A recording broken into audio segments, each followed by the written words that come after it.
Smoking is injurious to health, it causes cancer. ধূমপান স্বাস্থ্যের পক্ষে ক্ষতিকর, ইহা ক্যান্সারের কারণ।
আপনি কি এখানে নতুন?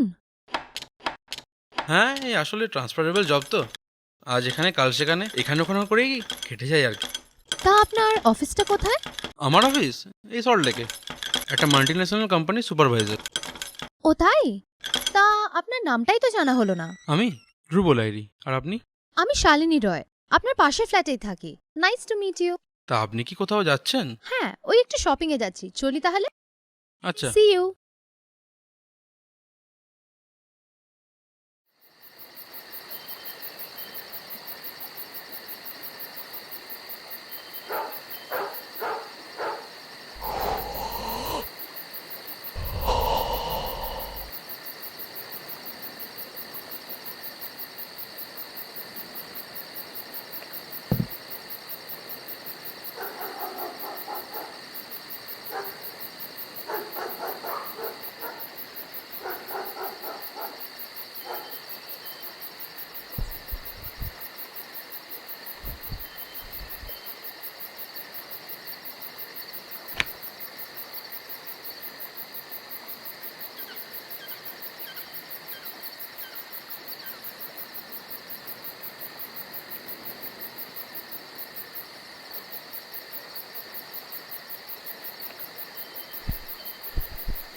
Good morning. হ্যাঁ, গুড মর্নিং। কি অফিস?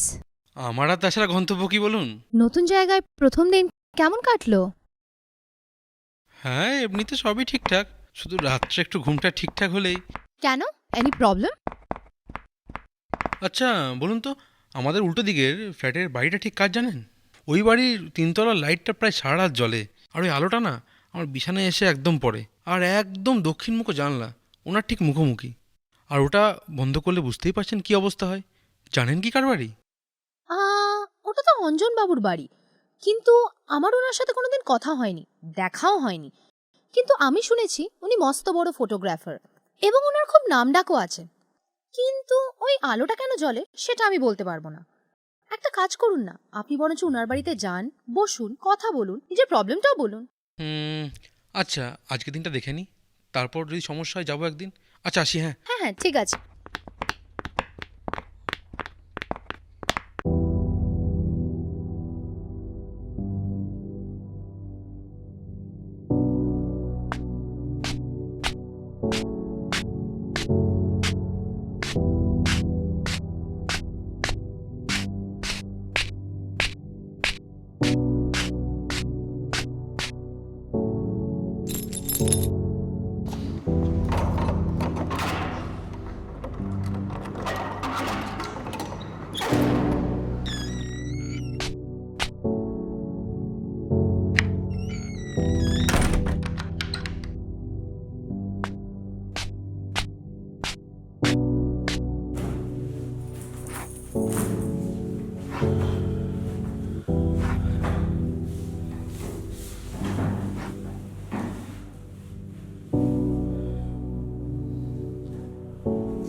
আজ রাতেও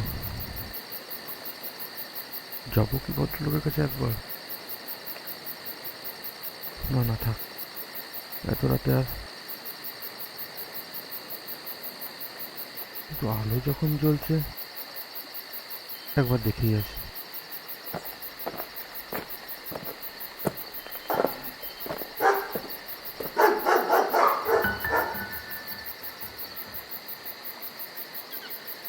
শুনছেন? বলি কেউ আছেন?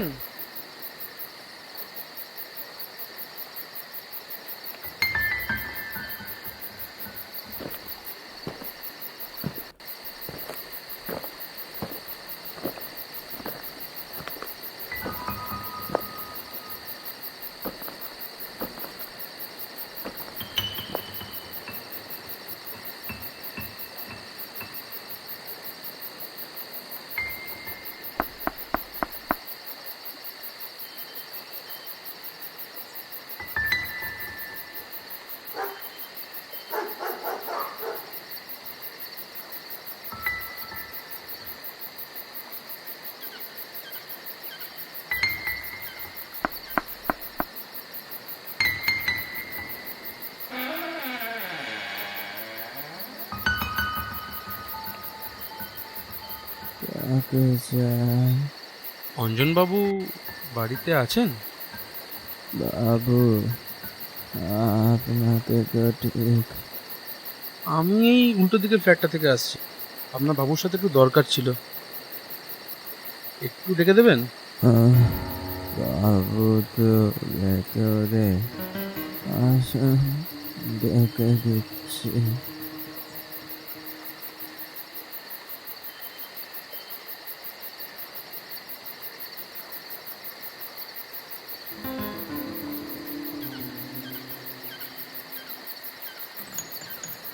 কি হলো, আসুন। হ্যাঁ হ্যাঁ, চলুন।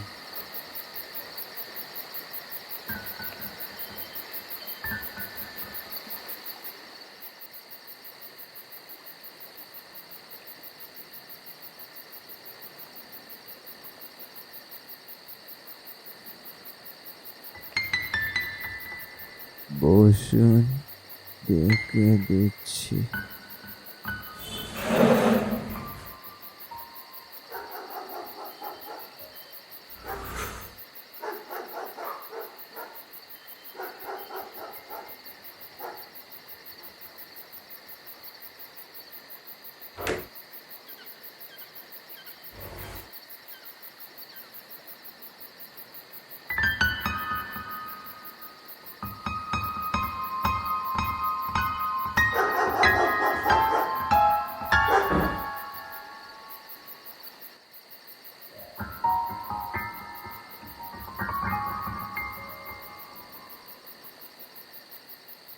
নমস্কার, ও হ্যাঁ, নমস্কার নমস্কার।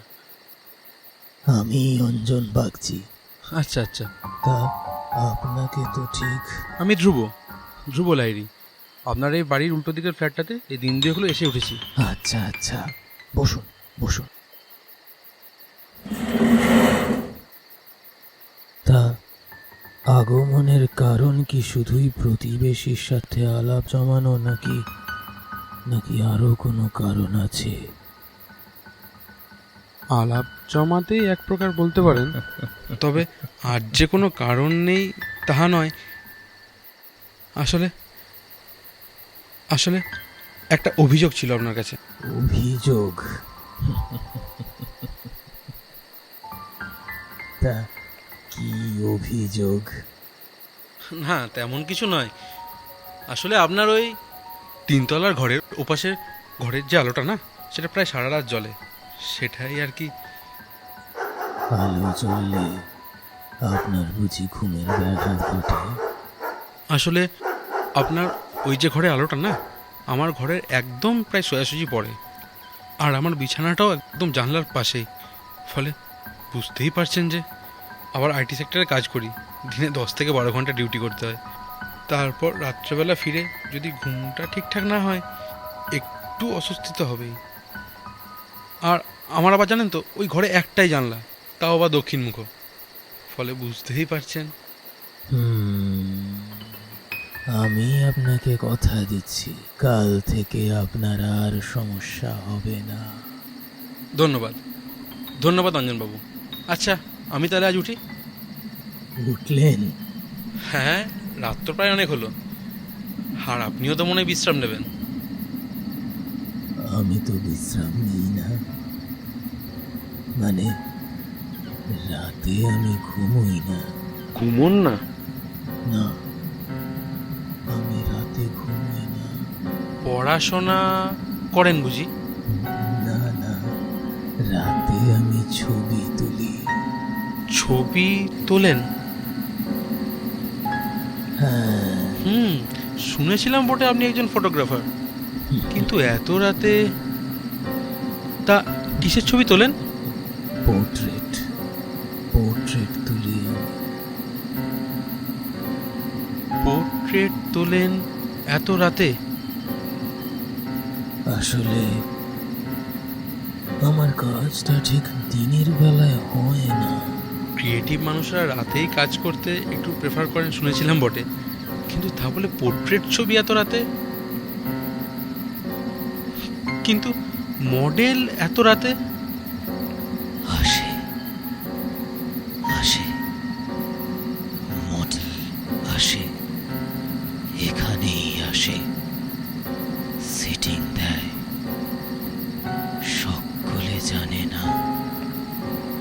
যারা আসে তারা জানে। আর আরে আপনি জানলেন? ঠিক বুঝলাম না।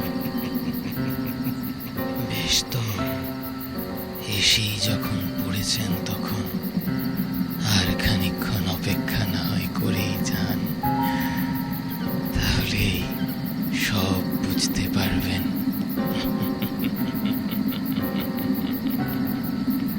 চলুন চলুন, আপনাকে আমার স্টুডিও ঘরটা একবার ঘুরিয়ে আনি। আচ্ছা বেশ, চলুন।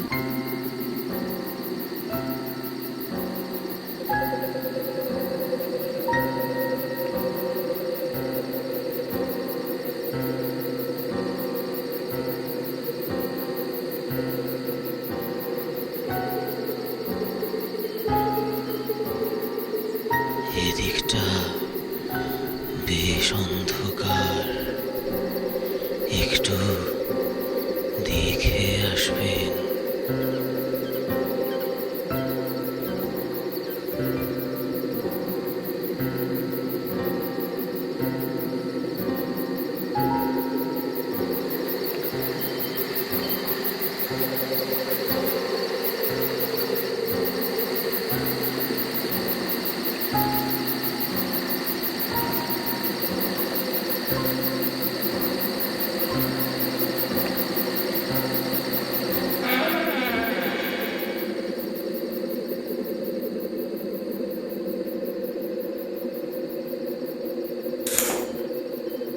আসুন।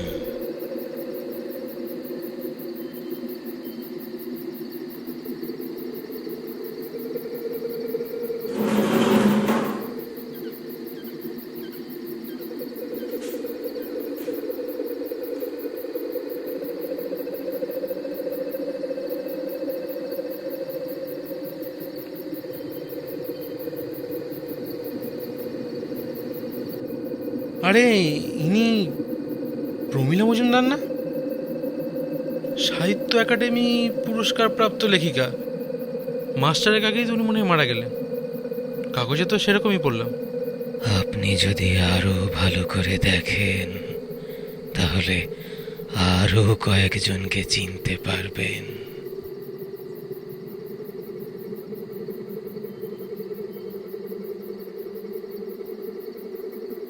আরে হ্যাঁ, ইনি তো মনে হয় চন্দ্রমল্লিকা দেবী, বিশ্ববিখ্যাত নৃত্যশিল্পী। লন্ডন থেকে ফেরার পথে বিমান দুর্ঘটনায়। হ্যাঁ, আপনি ঠিকই ধরেছেন। একটা কথা কি জানেন মিস্টার লাহিড়ী? কি কথা? আমার এখানে ঠিক যত লোকের ছবি দেখছেন এদের মধ্যে একটা বিষয় কিন্তু কমন। কমন? হ্যাঁ, কমন। কি বলুন তো? না মশাই, সেরকম তো কিছু মনে আসছে না। কি কমন এখানে? এনারা প্রত্যেকেই মৃত। মৃত? মৃত। হ্যাঁ তাই তো। এখানে আরো বেশ কিছু পরিচিত মুখ দেখছি, তারাও তো মৃত। তা আপনার এই স্টুডিওতে কোনো অভিশাপ টভিশাপ আছে নাকি, যে যেই এখানে ছবি তোলে সেই মারা যায়? হ্যাঁ বাবু। হ্যাঁ হ্যাঁ, আয় আয় আয়।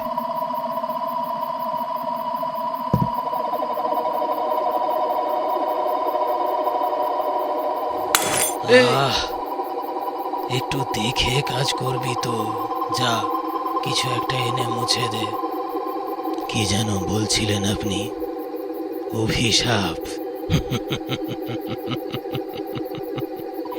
হ্যাঁ, তা বলতেই পারেন। তবে একটা ভুল আপনার আমি শুধরে দিই। ছবিগুলো তোলা হয়েছে এদের মৃত্যুর পর। আপনি ঠাট্টা করছেন? না লাহিড়ী বাবু, ঠাট্টা আমি করছি না। জীবদ্দশায় আমি এদের চিনতামই না, তবে মৃত্যুর পর প্রক্রিয়াটা অনেকখানি সহজ হয়ে যায়। মৃত্যুর পরে এরা এখানে আসে, সিটিং দেয়, আমি ছবি তুলি, সকলে পারে না জানেন, কিন্তু আমি পারি। আর এই সব কিছু সম্ভব হয় এর জন্য।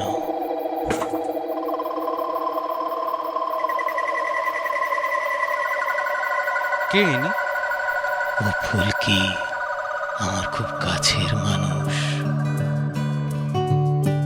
আমার তখন জোয়ান বয়স, ঘুরে বেড়াবার নেশা খুব চড়েছে।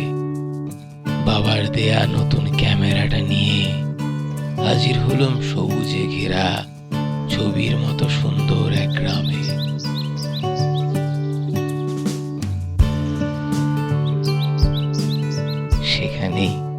সেখানেই এক বকুল পরবের বিকেলে তাকে প্রথমবার দেখলাম।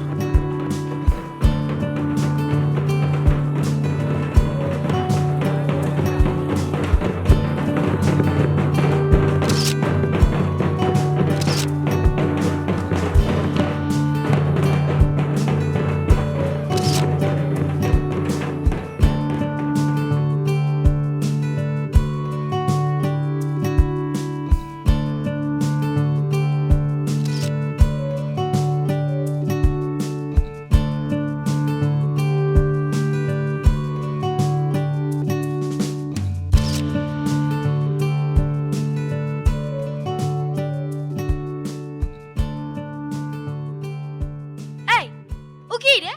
অমন লুকায় লুকায় কি দেখিস? মানে এই মারবিলা কি রে? আরে না না, বন্দুক নয়, ক্যামেরা এতে করে ছবি তোলে। ছবি কি বটে? কি তুলে?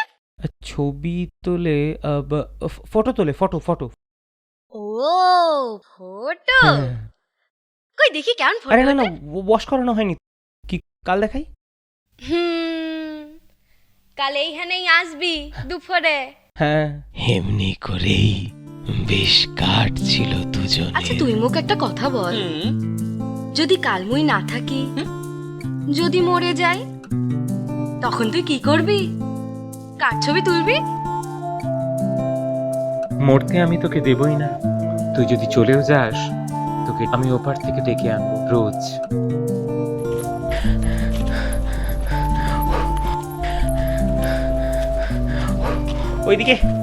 ওইদিকে আর যেও না।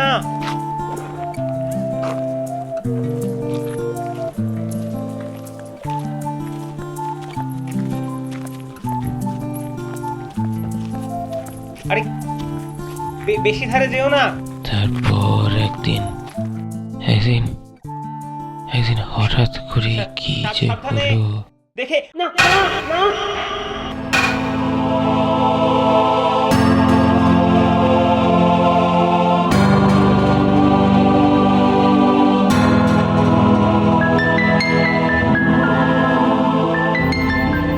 আজও রোজ রাতেও আমার কাছে আসে, কত গল্প করে, কথা বলে।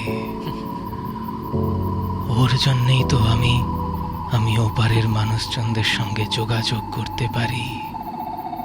তারা এখানে আমার এই স্টুডিওতে এসে বসে, সিটিং দেয়, আমি ছবি তুলি। কিছু মনে করবেন না অঞ্জনবাবু, আপনার এই গল্পটা বেশ ভালো, কিন্তু বিশ্বাসযোগ্য নয়, তাই তো? আপনার কি মনে হয় আজকের দিনে দাঁড়িয়ে আপনার এই ভূত প্রেত এপার ওপারের কথা কেউ বিশ্বাস করবে? আপনাদের জেনারেশনের সব থেকে বড় সমস্যাটা কোথায় জানেন লাইড়ি বাবু? যেটা আপনারা দেখতে পান না, তাকেই আপনারা মিথ্যা ভাবেন। সব কিছুকে আপনারা বড় বড় ছোট করে দেখেন। তার বাইরে যে কিছু থাকতে পারে, সেটা আপনারা বিশ্বাসই করতে চান না। ওই সিঁড়িতে শুনতে পাচ্ছেন পায়ের আওয়াজ? একবার দেখুন তো, যিনি আসছেন তাকে আপনি চিনতে পারেন কিনা?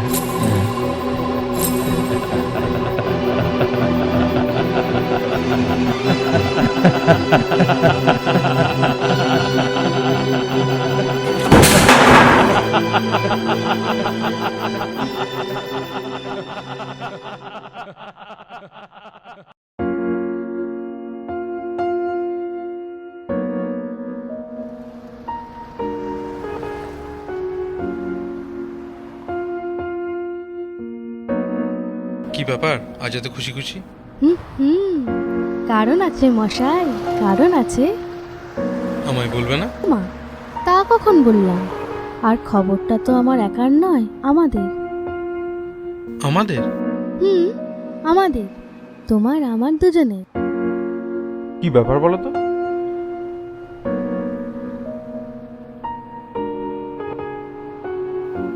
কি এখন কিভাবে? কিভাবে মানে? যেভাবে হয় সেভাবেই। না মানে সেটা নয়, এটা আমার ক্যারিয়ারের একটা ভাইটাল টাইম, এই সময় কোনোভাবে সম্ভব নয়, তুই বরং অ্যাভয়েড করি নাও। সোহিনী দাঁড়াও, সোহিনী দাঁড়াও, সোহিনী, সোহিনী দাঁড়াও। শোনো, অ্যাবাউট আমি কিছুতেই করাবো না। আর এই কথাটা তোমার আগে ভাবা উচিত ছিল। আমি তো বলছি ক্যারিয়ারটা একটু স্টেবল হলেই আমরা বিয়ে করব। আচ্ছা, তুমি তো বেকার নও, তাহলে সমস্যাটা কোথায়? আমি কি তোমার কাছে বিশাল কিছু কোনোদিন চেয়েছি বলো? আমরা দুজনে মিলে রোজগার করে পারবো না 3টে মানুষের সংসার চালাতে? সমস্যাটা সেটা নয় সোহিনী। আমি বুঝতে পারছি সমস্যাটা কোথায়। তোমার যদি এইটাই ফাইনাল ডিসিশন হয়, এত সহজে আমি তোমায় ছাড়বো না। সোহিনী, সোহিনী দাঁড়াও।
আমি তোমার সাথে একলা হতে চাই,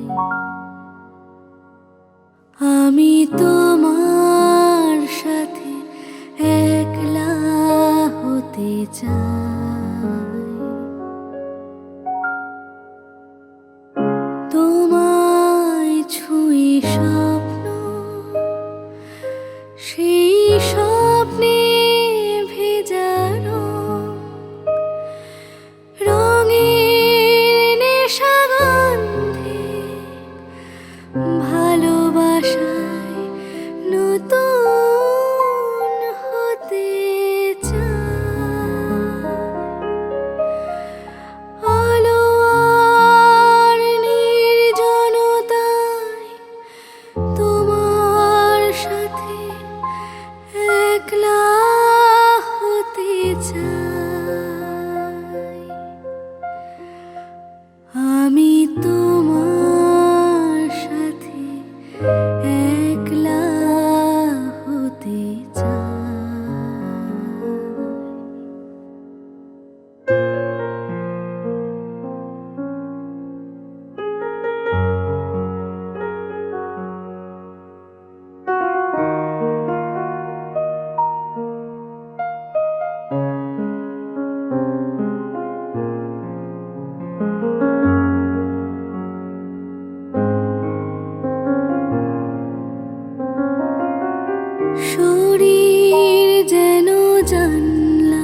জানলা জুড়ে আকাশ, আকাশ ভেঙে বৃষ্টি, বৃষ্টিতে ডুবে যায়।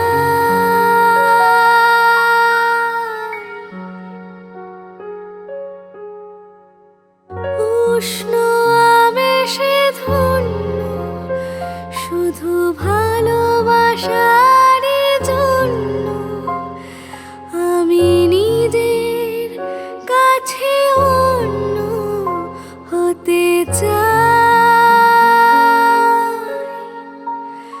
আমি তোমায় ছুঁয়ে একলা হতে চাই,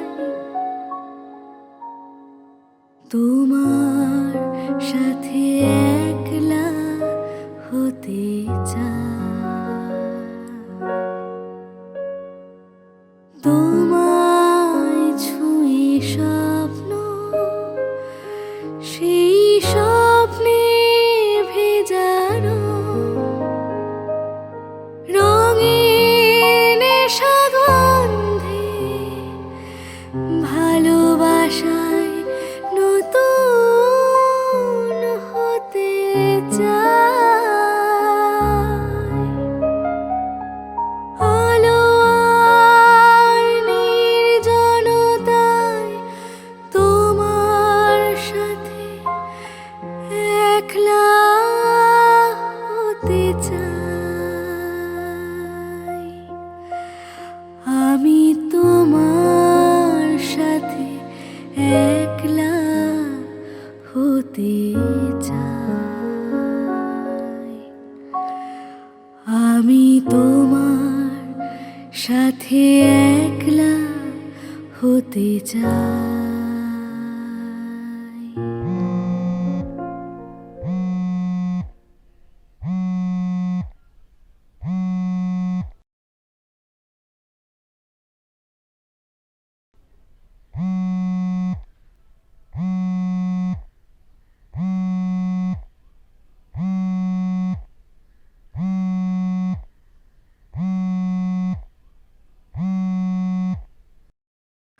হ্যালো, রাজি আমি। কি ব্যাপারে? কেন? আমাদের বিয়ের ব্যাপারে। সত্যি?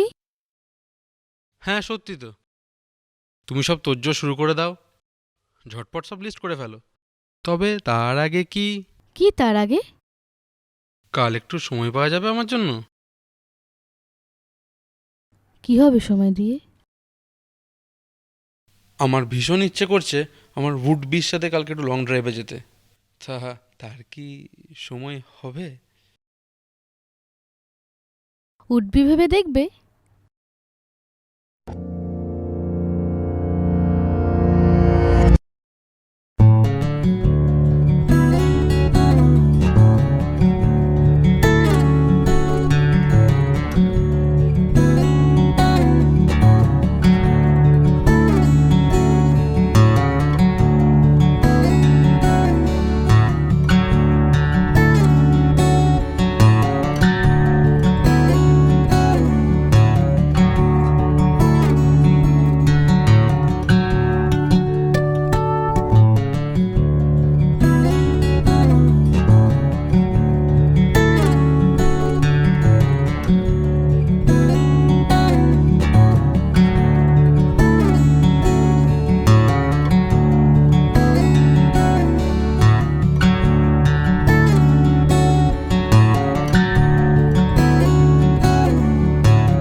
এই দিনটার জন্য কতদিন অপেক্ষা করেছি তুমি জানো? আমিও তো। কচু, তবে যে বিয়েই করতে চাইছিলে না। আমার কেরিয়ারটা এখন ঠিক ততটা স্টেবল নয়। এখন যদি বিয়েটা হয় কেরিয়ারে যতটা সময় দেওয়া দরকার অ্যাটলিস্ট সেটা তো আর হবে না। কেন পারবে না? আচ্ছা, আমি কি চাই না ভবিষ্যতে তুমি আরো বড় হও, আর আমার জন্য কোনো সময় দিতে হবে না।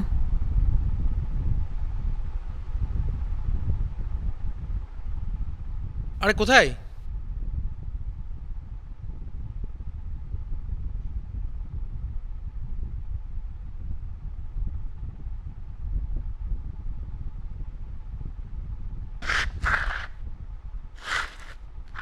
কি করছো এটা? আমাদের নাম লিখছি এখানে। কি হবে এটা করে? সবাই বলে এভাবে নাম লিখে রাখলে তুমি কখনো আমায় ছেড়ে যেতে পারবে না, এমনকি মৃত্যুর পরেও না।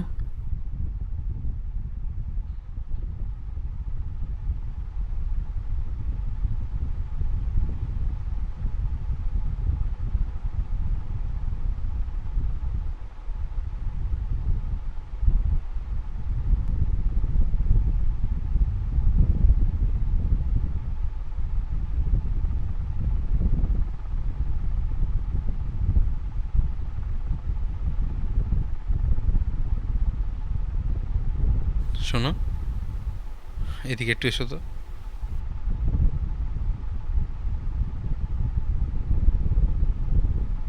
উপর থেকে নিচটাকে কি সুন্দর দেখায়, তাই না?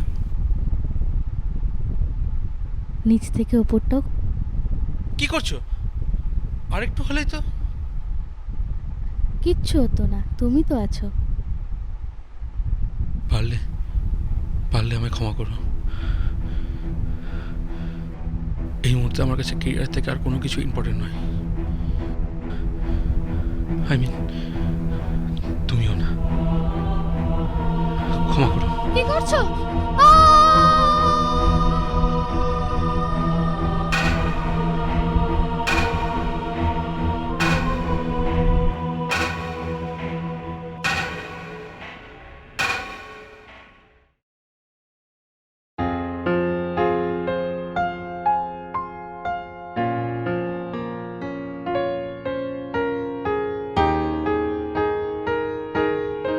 নীলরঞ্জন বাবু, আপনার পোর্ট্রেটের জন্য আমরা রেডি।